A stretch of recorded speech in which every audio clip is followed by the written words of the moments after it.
Tuhan. Rancangan-Mu indah untuk setiap kami Tuhan. Kau sediakan rancangan yang penuh harapan dan damai sejahtera.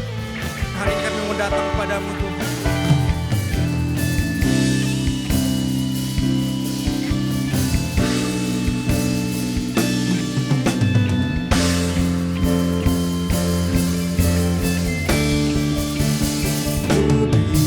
Hidupku ikuti kehendak-Mu di setiap hariku, di setiap nafasku, karena Kau tahu yang terbaik bagiku. Ku percaya sepenuhnya indah rancangan-Mu.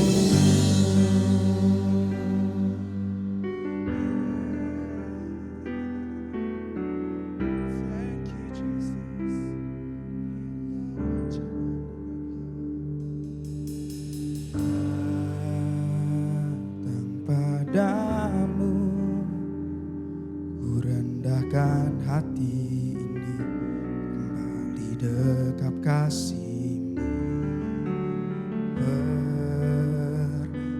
Perkataan-Mu menyentuh relung hatiku, pulihkan masa depanku, satu-satunya pribadi yang mengasihiku. Di mata-Mu berharga hidupku. Ku beri hidupku ikuti kehendak-Mu di setiap hariku, di setiap nafasku, karena Kau tahu yang terbaik bagiku. Ku percaya sepenuhnya indah rancangan-Mu.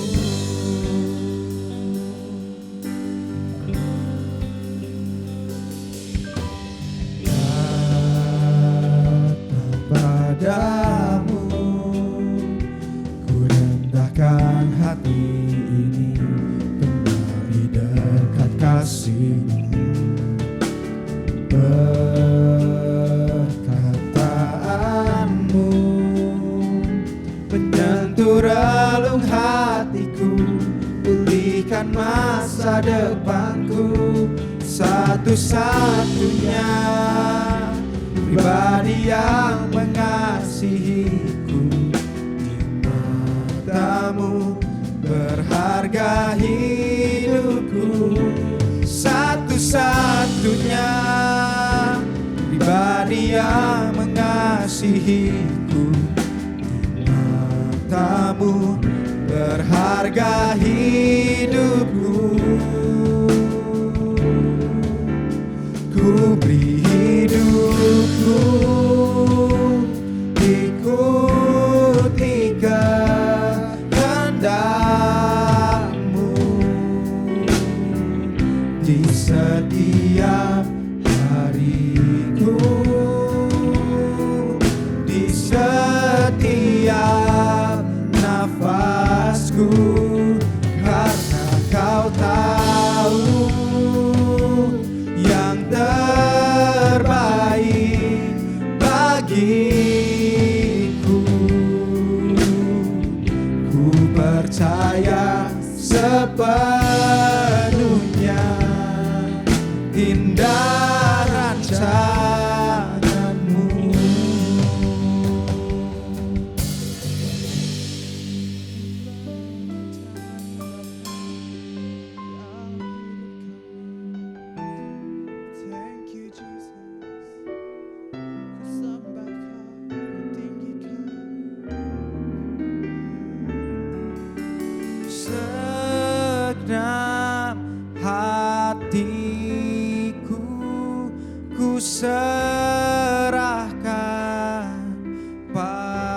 senangkanmu. Segenap hatiku ku serahkan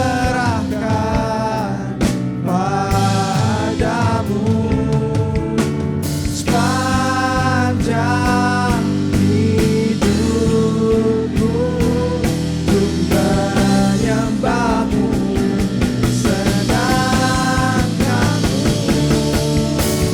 Segenap hatiku ku serahkan padamu. Sepanjang hidupku untuk menyembahmu, senangkanmu. Ku beri hidupku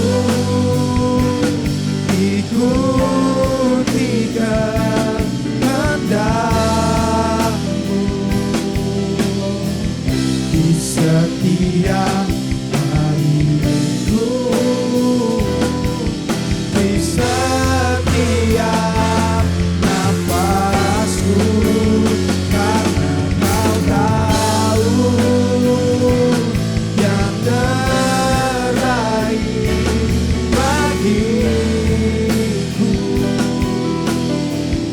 Ku percaya sepenuhnya indah rancangan-Mu. Thank you Lord. Haleluya Bapa. Terima kasih Tuhan.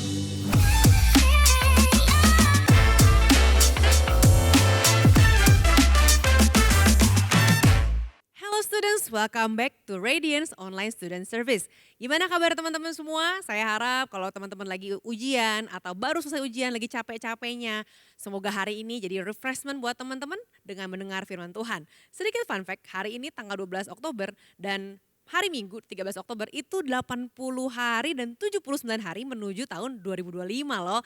Nah, di dalam hari-hari ini, mari kita belajar untuk memanfaatkan waktu dengan baik dengan tuntunan Roh Kudus. Mari kita berdoa. Tuhan Yesus, kami bersyukur karena Tuhan Allah menjagai kami sampai hari ini.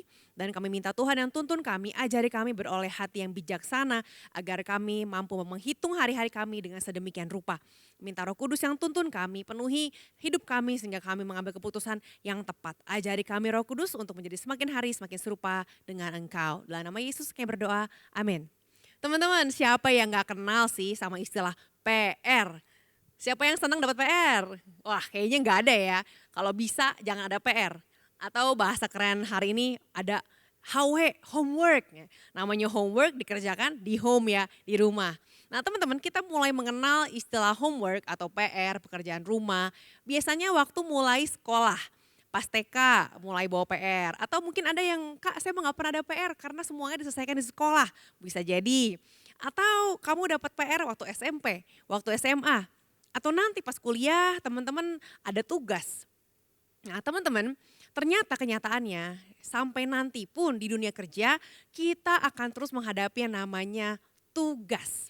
Selalu ada tugas yang harus kita kerjakan. So, sejak sekarang saat kamu masih pelajar, kamu perlu melatih diri untuk mengerjakan tugas-tugas yang memang jadi tanggung jawab kita. Apa itu pekerjaan? Apa itu tugas? Work is something you have to face in a life. So, instead of running from your work, it's better to embrace it. Mau gak mau namanya work, namanya PR, namanya tugas harus dikerjain. Benar gak sih teman-teman? Kalau kita nunda-nunda seperti yang kita pelajari di minggu kemarin tentang mengatur waktu, tentang prioritas. Kalau kita makin lama nundanya, kita makin gak tenang hidupnya. Kita terburu-buru dan hasilnya tidak maksimal. Nah teman-teman, fun fact-nya ternyata dari dulu Tuhan sudah memberikan tugas kepada manusia pertama di bumi. Saya mau bacain sama teman-teman di versi bahasa Inggrisnya, Genesis 2:15. Dibilang gini, the Lord God took the man and put him in the Garden of Eden to work it and take care of it. To work it. Nah bahasa Indonesianya, Kejadian 2 ayat 15, Tuhan Allah mengambil manusia itu dan menempatkannya dalam Taman Eden untuk mengusahakan dan memelihara taman itu. Firman Tuhan dalam Kejadian 2 ayat 15 tadi menjelaskan bahwa Tuhan memang mendesain kita untuk berusaha. God design us to work. Bilang ke diri sendiri, saya didesain untuk berusaha. Kita bukan didesain untuk malas-malasan, kita bukan didesain untuk menyerah, bukan untuk leha-leha, atau untuk berharap tanpa ngapa-ngapain pun kita akan dapat kesuksesan. Tuhan gak pernah mendesain kita untuk membuang-buang waktu. Tuhan katakan, usahakanlah, peliharalah, work on it and take care of it. Nah hari ini kalau kita sebagai pelajar, teman-teman sebagai pelajar, sebagai anak-anak yang sekolah, ada yang SMP, ada yang SMA, sekolah kamu adalah Taman Eden kamu. Tuhan katakan, kerjakanlah, usahalah, peliharalah. So your homework, your tugas waktu sekolah itu hanya latihan untuk hal-hal yang lebih besar lagi untuk masa depan kita. Di Efesus 2 ayat 10 dikatakan gini, karena kita ini buatan Allah, diciptakan dalam Kristus Yesus untuk melakukan pekerjaan baik. Lagi-lagi pekerjaan ya, yang dipersiapkan Allah sebelumnya. Ia mau supaya kita hidup di dalamnya. Tapi bukan asal-asal kerja, bukan apapun dikerjakan, bukan. Bukan hanya asal berusaha. Tapi Tuhan bilang di Efesus 2 ayat 10, kita diciptakan untuk melakukan pekerjaan baik. Sama-sama katakan pekerjaan baik. Pekerjaan baik itu pasti akan memberkati orang lain, bukan hanya berfokus pada diri sendiri. So prepare diri kamu dari sekarang. Teman-teman, siapa di sini yang suka banget sama pelajaran fisika? Saya kurang suka. Tapi ada hal yang penting dari ilmu fisika ini, ada satu bab yang namanya tentang usaha. Usaha adalah energi yang disalurkan oleh gaya ke sebuah benda sehingga benda tersebut bergerak. Setuju ya teman-teman? Rumusnya, ada yang tahu rumusnya apa? W sama dengan F kali S. W, work atau usaha sama dengan F, gaya dikali S, jarak. Jadi dari rumus ini artinya semua work yang kita lakukan, semua usaha yang kita lakukan selama ini pasti bertujuan agar hidup kita ini bisa maju, bisa sukses. Semakin besar energi yang kita keluarkan, semakin jauh juga jarak yang kita tempuh, usahanya juga semakin besar. Tapi ada kalanya usaha yang kita buat itu ternyata nggak bikin maju dan bahkan membuat kita mundur. Padahal udah usaha loh. Pernah gak sih usaha tapi kok malah mundur ya habis usaha bukannya malah maju. So hari ini kita mau belajar buat 2 kunci kesuksesan. 2 keys for success. Yang pertama, do 3W. Lakukan 3W. 3W. Dari rumusan fisika tersebut kita tahu dalam setiap usaha memerlukan gaya. F ya. Force yang artinya tarikan atau dorongan bukan hanya omongan. Bukan cuma pengen dan niat tapi memang ada force, ada gaya. Gaya apa yang perlu kita lakukan? Ingat 3W. Yang pertama W-nya adalah work hard, kerja keras.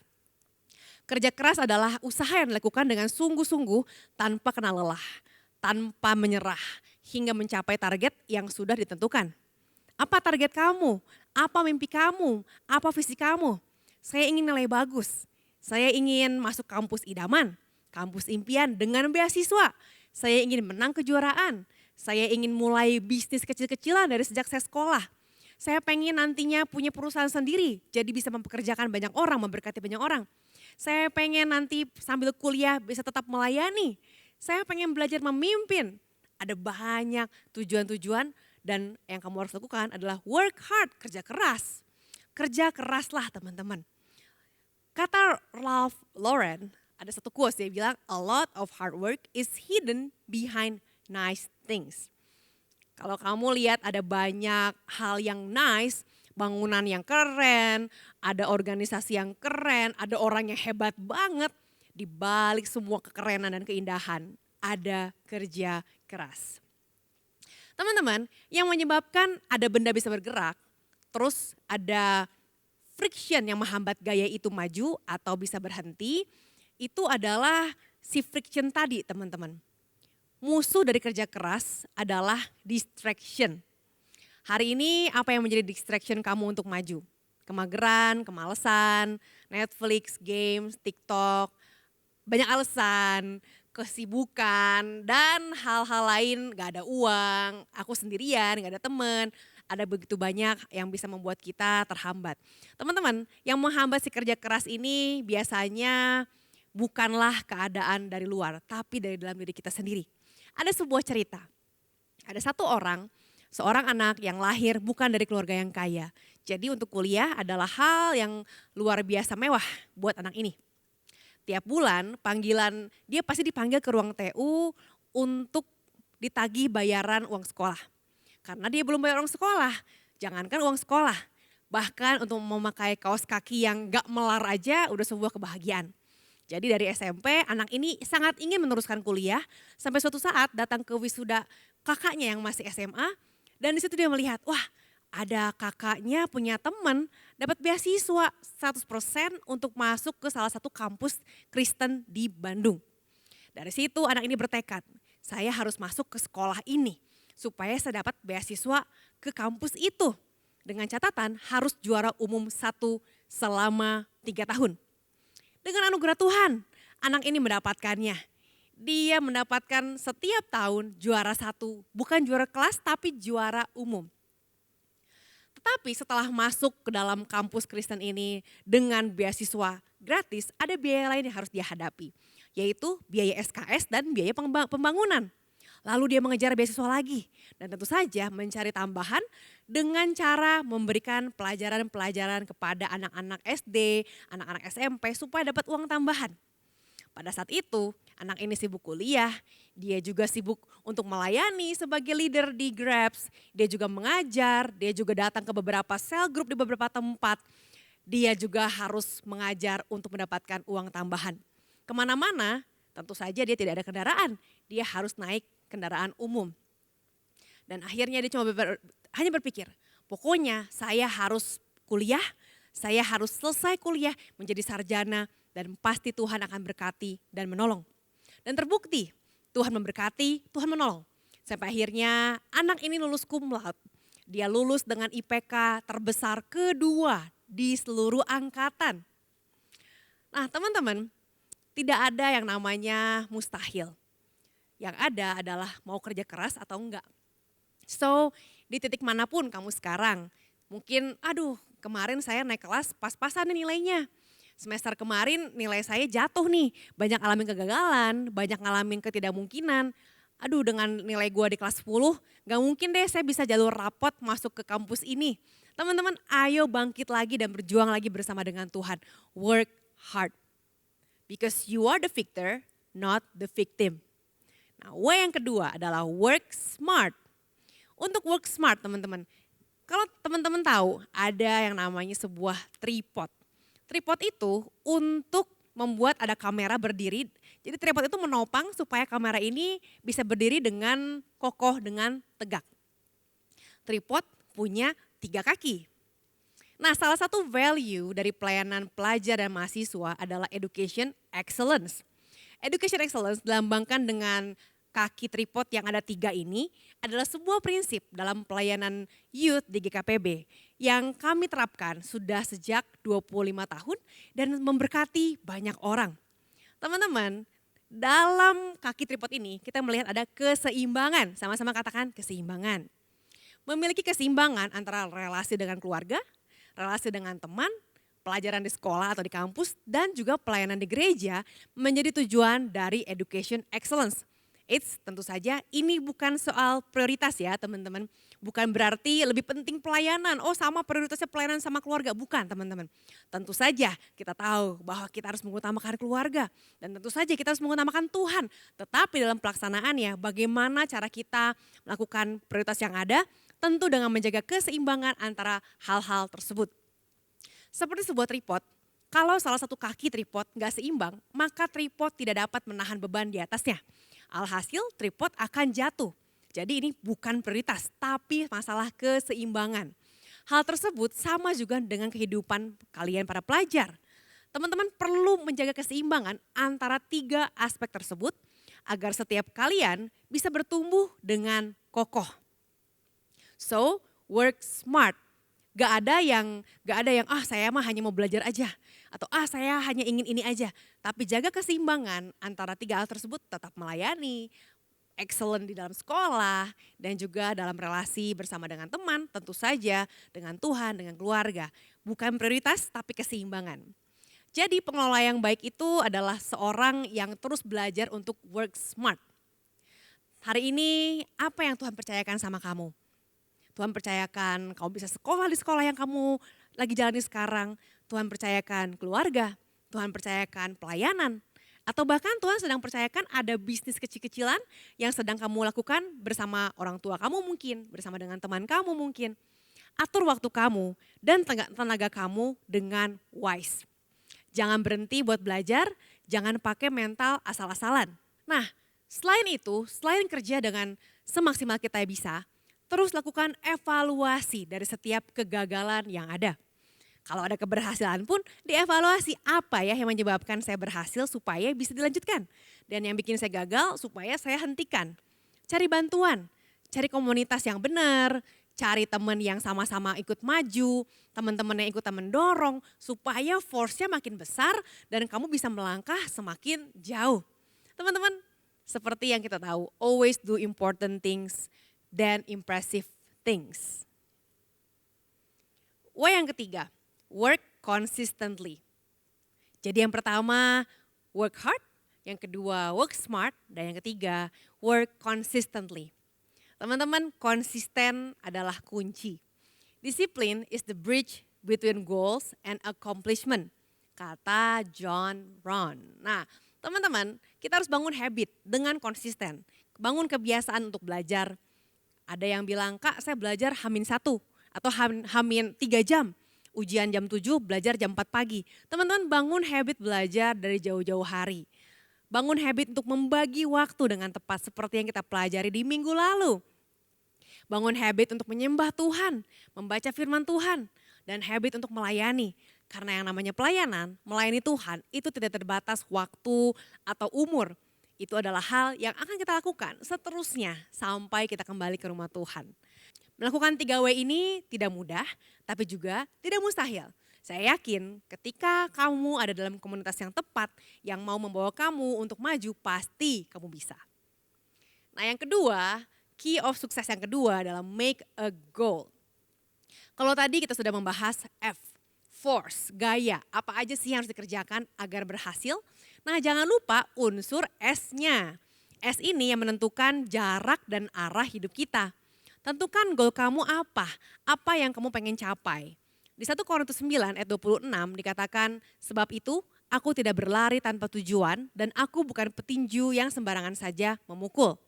Jangan cuma asal usaha, jangan cuma asal kuliah, jangan cuma asal sekolah, jangan cuma asal pelayanan. Jangan asal, tapi lakukan yang terbaik. Dan saya percaya karakter yang asal-asalan itu bukan karakter Tuhan. Jadi kita anaknya pasti juga gak mungkin asal-asalan karena kita bukan anak asal-asalan.